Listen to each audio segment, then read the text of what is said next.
കോളേജിന്റെ ഗേറ്റിനരികിൽ തന്നെ നന്ദുവും കാർത്തവും അമ്മവും അവളെ കാത്തു നിൽക്കുന്നുണ്ടായിരുന്നു. ഈ മാരൻ ഇപ്പോഴും ഇവിടെയുണ്ടോ? നീയല്ലേ പറഞ്ഞിരുന്നേ ഇവൾ ഇന്റേൺഷിപ്പിന് വന്നതാണെന്നൊക്കെ? അത് കഴിഞ്ഞിട്ടില്ലേ ഇപ്പോഴും? നന്ദുവിനെ കണ്ട ദേവ് അരിശത്തോടെ ചോദിച്ചു. അതൊക്കെ കഴിഞ്ഞിട്ടുണ്ട്.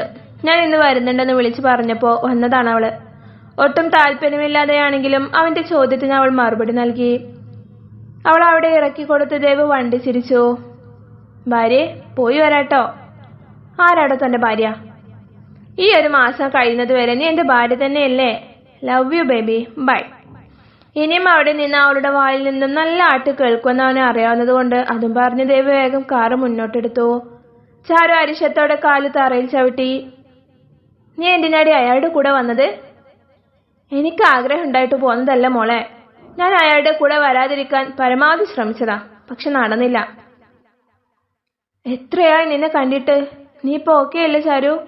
അമ്മ അവളുടെ കവിളിൽ തലോടിക്കൊണ്ട് ചോദിച്ചു. ഏറെക്കുറെ ഓക്കെ ആയിട്ടുണ്ട്. ഇതുവരെ ഇവൾ ഒറ്റയ്ക്കായിരുന്നു എന്നെ നോക്കിയിരുന്നേ. ഇനിയിപ്പോ നിങ്ങളൊക്കെ ഉണ്ടല്ലോ. ആർക്കൊക്കെയോ വേണ്ടി എന്റെ സന്തോഷങ്ങളെല്ലാം മറന്ന് തകർന്ന് ജീവിച്ചിരുന്ന ചാരുവിലേക്ക് ഇനി എനിക്ക് തിരിച്ചു പോവണ്ട. ഹാവോ, ഇപ്പോഴെങ്കിലും നിനക്ക് നല്ല ബുദ്ധി വന്നല്ലോ. നിങ്ങളൊക്കെ എന്റെ കൂടെ തന്നെ വേണം. എനിക്ക് സ്വന്തമെന്ന് പറയാൻ നിങ്ങൾ മാത്രമേ ഉള്ളൂ ഇപ്പൊ ഈ ഭൂമിയിൽ. അവൾ അവരെ 3 പേരെയും ചേർത്ത് പിടിച്ചു. ഞാൻ ആ ലിസ്റ്റിലുണ്ടോ സാരംഗി? തരുൺ സാർ അവിടേക്ക് വന്നു. പിന്നല്ലാതെ സാറില്ലാത്തൊരു ലിസ്റ്റ് ഇനി അവളുടെ ജീവിതത്തിൽ ഉണ്ടാവില്ല. തരുണിന്റെ ചോദ്യത്തിന് മറുപടി നൽകാതെ നിശബ്ദയായി നിന്ന് അവളുടെ മൗനം ഭേദിച്ചുകൊണ്ട് നന്ദു മറുപടി പറഞ്ഞു. സാറിന്റെ കയ്യിലിരിപ്പോണ്ട് തന്നെയല്ലേ ആ ലിസ്റ്റിൽ ആദ്യ സ്ഥാനത്തേക്ക് വരാനുള്ള ചാൻസ് നിങ്ങൾ തന്നെയല്ലേ നഷ്ടപ്പെടുത്തിയത്? അങ്ങനെ സംഭവിച്ചില്ലായിരുന്നെങ്കിൽ അവളുടെ ജീവിത പുസ്തകത്തിൽ ഈ ഇരുൾ നിറഞ്ഞ താളുകളൊന്നും ഉണ്ടാവില്ലായിരുന്നു. അമ്മ വിഷാദത്തോടെ പറഞ്ഞു. അന്നും ഇന്നും എന്നും ഞാൻ അവളുടെ നന്മയെ ആഗ്രഹിച്ചിട്ടുള്ളൂ. അവരുടെ സംസാരത്തിനിടയിൽ ബെല്ലടിച്ചു. എല്ലാവരും ക്ലാസ്സിലേക്ക് പോയിക്കോളൂ, ലേറ്റ് ആവണ്ട. തരുൺ സാർ അവിടെ നിന്നും പോയി. ചാരു, ഞാൻ ഇറങ്ങിട്ടെ എന്നാ. എന്തെങ്കിലും ഉണ്ടെങ്കിൽ വിളിക്കണം കേട്ടോ. അമ്മു കാർത്തു നോക്കിക്കോണേ. നിങ്ങൾക്കുള്ള ധൈര്യത്തിലാ ഞാൻ പോകുന്നേ. ഹലോ ദേവ്, നീ എവിടെയാ? ഇന്നും ഓഫീസിലേക്ക് വരുന്നില്ലേ നീ? എനിക്കൊന്നിനും ഒരു താല്പര്യമില്ലടാ. എങ്ങോട്ടും ഇറങ്ങാൻ തോന്നില്ല. മനസ്സിന് വല്ലാത്തൊരു ഭാരം. എത്രയോ വലിയ പ്രതിസന്ധികളെ പുഷ്പം പോലെ നേരിട്ടിരുന്ന ആതിഥേയ മാളികയിൽ തന്നെയാണോ ഈ പറയുന്നേ? അതൊന്നും പോലെയല്ലടാ ഇത്. അവളെ എനിക്ക് നഷ്ടപ്പെടുമോ എന്ന് ഓർക്കുമ്പോ ഞാൻ പതറിപ്പോവുകയാ. ബിസിനസ്സും പണവും ഒന്നും വേണ്ട. അവളെ ചേർത്ത് പിടിച്ച് എവിടേക്കെങ്കിലും പോയാ മതിയെന്ന് തോന്നിപ്പോവുകയാ. ഇടറിയ ശബ്ദത്തോടെ അവനത് പറയുന്നത് കേട്ടു നിൽക്കാൻ നരന് കഴിയുന്നുണ്ടായിരുന്നില്ല. എടാ നീ ഇങ്ങനെ ടെൻഷൻ അടിക്കല്ലേ. അവൾ നിന്നെ വിട്ട് എവിടേക്ക് പോവില്ല. പോവും. ആ പോക്കിന് ഇനി വെറും 30 ദിവസങ്ങൾ കൂടിയേ ബാക്കിയുള്ളൂ. അവള് പോയാ എനിക്ക് ഭ്രാന്തായി പോകുന്നരാ. സത്യം, എനിക്ക് അത്രയ്ക്ക് ഇഷ്ടമാണടാ അവളെ. നീ ഒന്ന് സമാധാനപ്പെട്. നീ ഇപ്പൊ ഓഫീസിലേക്ക് വന്നേ. വെറുതെ ഒറ്റയ്ക്കിരുന്ന് ഓരോന്ന് ആലോചിച്ച്. അല്ലെങ്കിൽ ഞാൻ പ്രദീപ അങ്ങോട്ട് വരാം. നീ ഇപ്പൊ എവിടെയുള്ളതെന്ന് പറയും. ഞാൻ അവരുടെ കോളേജിന്റെ അടുത്ത് തന്നെയുണ്ട്. എനിക്ക് അവരുടെ സാന്നിധ്യത്തിൽ നിന്ന് എവിടേക്കും മാറിപ്പോവാൻ തോന്നുന്നില്ല. എന്നാ ഞങ്ങൾ അവിടേക്ക് വരാം. നരൻ ഫോൺ കട്ടാക്കി അപ്പോൾ തന്നെ പ്രദീപിനെയും കൂട്ടി പുറപ്പെട്ടു. ഹലോ. അവർ അവിടെ എത്തി ക്ലാസ്സിന് മുട്ടി. സീറ്റ് ബാക്കിലേക്കാക്കി ചാരി കിടക്കുകയായിരുന്നു. അവൻ എഴുന്നേറ്റ് പുറത്തേക്ക് വന്നു. വാ, വന്ന് വണ്ടിയിൽ കയറ്. പ്രദീപ് അവന്റെ കയ്യിൽ പിടിച്ചു. എടാ, ഞാൻ വരണോ? ആ, നീ വരണം.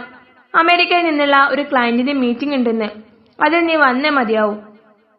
പക്ഷെ അവൾ... എന്റെ ദേവ്, അവളുടെ ക്ലാസ് കഴിയുമ്പോഴേക്കും നിന്നെ ഇവിടെ കൊണ്ടുവന്ന് ആക്കി തരാം. നീ വന്നേ. അവർ അവനെയും കൂട്ടി നേരെ ഓഫീസിലേക്ക് പോയി. അവൻ ഓഫീസിലെത്തി മീറ്റിംഗിനിരുന്നെങ്കിലും ഉള്ളിൽ നിറയെ ചാരുവായിരുന്നു. അവളുടെ നീളൻ മിഴികളും ഇടതോർന്ന ദന്തങ്ങൾ കാട്ടിയുള്ള പൊട്ടിച്ചിരിയും ചുവന്ന കവിളുകളുമെല്ലാം അവന്റെ മനസ്സിൽ ഓടി നടന്നു. Mister Adidev, can you hear me? ക്ലയന്റിൽ നിന്നുള്ള ചോദ്യം കേട്ടപ്പോഴാണ് അവൻ ചിന്തയിൽ നിന്നും ഉണർന്നത്. എന്താ? വാട്ട്? ഐ ആം... അവിടെ അതുവരെ സംസാരിച്ചതൊന്നും അവൻ കേട്ടിരുന്നില്ല. We want to discuss once more about this project. അവർ അതും പറഞ്ഞ് അവിടെ നിന്നും എഴുന്നേറ്റു. Sir, sorry sir, we can speak. No Naran, we are leaving now. നരനും പ്രദീപും അമ്മ അവരോട് സംസാരിക്കാൻ ശ്രമിച്ചെങ്കിലും അവർ നിന്നില്ല. എന്ത് പണിയാ ദേവ് നീ കാണിച്ചത്? നമ്മുടെ കമ്പനിക്ക് നല്ല ടേൺ ഓവർ ഉണ്ടാക്കി തരാൻ പറ്റുന്ന ഒരു പ്രൊജക്റ്റ് ആയിരുന്നു. പ്രദീപ് തലയിൽ കൈവച്ചു.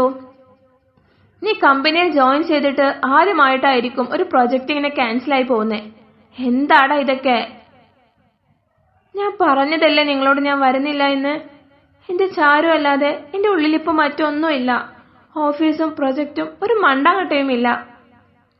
ഇതിപ്പോ എങ്ങനെ വിട്ടാ ശരിയാവില്ലല്ലോ.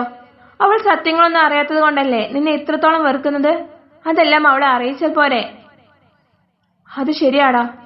പക്ഷെ അമ്മയാണ് അവളുടെ കുഞ്ഞിനെ ഇല്ലാതാക്കിയതെന്ന് അറിഞ്ഞാൽ അവൾ എങ്ങനെ പ്രതികരിക്കുമെന്ന് അറിയില്ല. അതുകൊണ്ടാണ് ഞാൻ ഒന്നും പറയാത്തത്. അവളുടെ ഒരു കൂട്ടുകാരിയുണ്ട്. അവളെങ്ങാനും അത് അറിഞ്ഞാ പിന്നെ പറയണ്ട. അവരുടെ കുരുട്ടുബുദ്ധിയിൽ പലതും തോന്നും. അവരിത് പബ്ലിക്കിലൊക്കെ ഫ്ലാഷ് ആക്കിയാൽ അത് ഞങ്ങളുടെ പ്രസ്റ്റീജിനെ ബാധിക്കുന്ന വിഷയമാ. സംഭവം എന്റെ അമ്മ ചെയ്തത് ഒരിക്കലും ക്ഷമിക്കാൻ പറ്റാത്ത തെറ്റാ. പക്ഷേ അത് കാരണം എന്റെ ഫാമിലിയുടെ സൊസൈറ്റിയിലുള്ള സ്ഥാനമില്ലാതാക്കാൻ സമ്മതിക്കില്ല.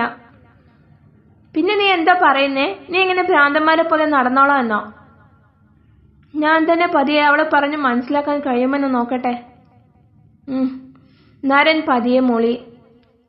അയ്യോ, സമയം 2 കഴിഞ്ഞോ? ഞാൻ പോട്ടെ എന്നാ. അവരുടെ ക്ലാസ് കഴിയുന്നുണ്ടാവും. അവളുടെ ക്ലാസ് 3 മണിക്കല്ലേ കഴിയുള്ളൂ. നീ എന്തിനാ ഇപ്പൊ തന്നെ പോന്നേ? അവിടേക്ക് ഇവിടെ നിന്ന് ആകെ 20 മിനിറ്റിന്റെ യാത്രയല്ലേ ഉള്ളൂ.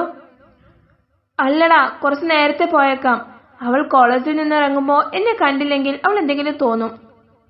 നിങ്ങൾ എന്നെ അവിടെ കൊണ്ടാക്കിയേക്ക്. ദേവ അത്രയും പറഞ്ഞുകൊണ്ട് കാറിനരികിലേക്ക് നടന്നു. ഞാനില്ല പ്രദീപേ, അവനെ ഇങ്ങനെ കാണാൻ എനിക്ക് വയ്യ. നീ പോയി അവനെ കൊണ്ടാക്കിയിട്ട് വാ. സ്നേഹം മനുഷ്യനെ ഭ്രാന്തനാക്കുമെന്ന് പറയുന്നത് വെറുതെയല്ല. നരൻ ഒരു നെടുവീർപ്പോടെ പറഞ്ഞു. കോളേജ് കഴിഞ്ഞ് നടന്നു വരുന്ന ചാരുവിനെ കണ്ടതും ദേവിന്റെ മുഖത്ത് പുഞ്ചിരി വിടർന്നു. അപ്പോഴാണ് അവൾക്ക് പിറകിൽ വരുന്ന തരുണിനെ അവൻ കണ്ടത്. അതോടെ അവന്റെ മുഖത്ത് ചിരി മാഞ്ഞു. ദേഷ്യം കൊണ്ട് കണ്ണുകൾ ചുവന്നു. നിങ്ങൾ എന്തിനാ എന്നെ വിളിക്കാൻ വന്നത്? എന്താ, നീ വിളിക്കാതെ എനിക്ക് വരാൻ പാടില്ലേ? അങ്ങനെ ഒരു പതിവില്ലല്ലോ. ഞാൻ വിളിക്കാതെയും പറയാതെയും എന്റെ എന്തെങ്കിലും കാര്യങ്ങൾ നിങ്ങൾക്ക് ഓർമ്മയുണ്ടാവാറുണ്ടോ? മനുഷ്യനൊന്നും ഒരുപോലെ ആവില്ലല്ലോ.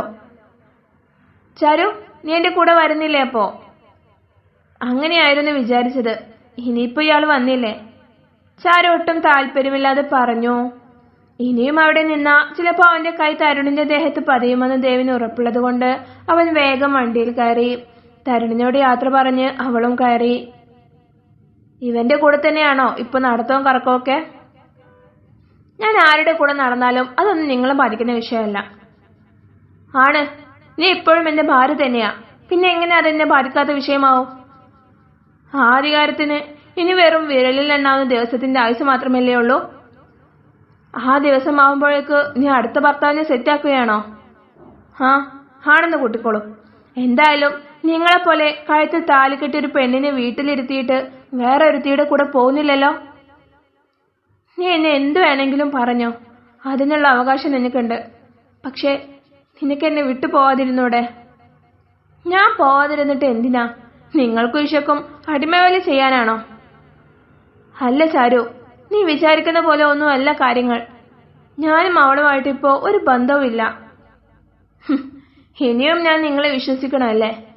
ഇത് കണ്ടോ, നിങ്ങളും അവളും കൂടെ ഇന്നലെ ഒരുമിച്ച് ഒരു മുറിയിൽ കഴിഞ്ഞതിന്റെ ഫോട്ടോസ്.